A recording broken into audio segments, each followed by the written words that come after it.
Assalomu alaykum gaz balonimiz kuzatuvchilari. Bugungi ish jarayonimizda Cobalt mashinasini olib qolganmiz. Bu mashinamizga Polsha, Italiya abirodinalarini qo'yib berdik. Hammanglar bilasizlar, har doimgidagi reduktorimiz Tomasetti italyanskiy AT12.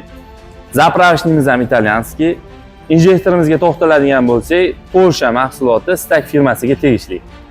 Blok upravleniyamiz ham Polsha mahsuloti Stak Gofas 200, ya'ni korosli, montaj juda ham idealniy bo'lgan sifatli mahsulotlarni cho'tga qo'yib berganmiz. Cobalt mashinamizga 90 talik balon o'rnatib berganmiz. Hozir ko'rishingiz mumkin qancha bagaj qismi qolgan. Maksimalniy darajada ichkariga qo'yib berganmiz. Bagaj qismi ham katta qolgan, ko'rasizlar.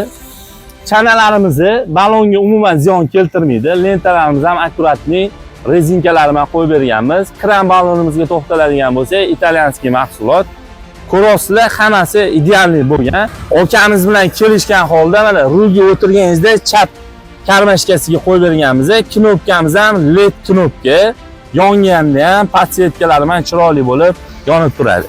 Shunaqa original mahsulotlar, sifatli ustanovka kimga kerak bo'lsa, gaz balonimizga murojaat qilib qo'yasizlar. Bizda halol nasiya savdoga bo'lib to'lash variantlari ham mavjud. Bu videoni gaz qo'ymoqchi bo'lgan hamma tanishlarga jo'natib tashlaylik.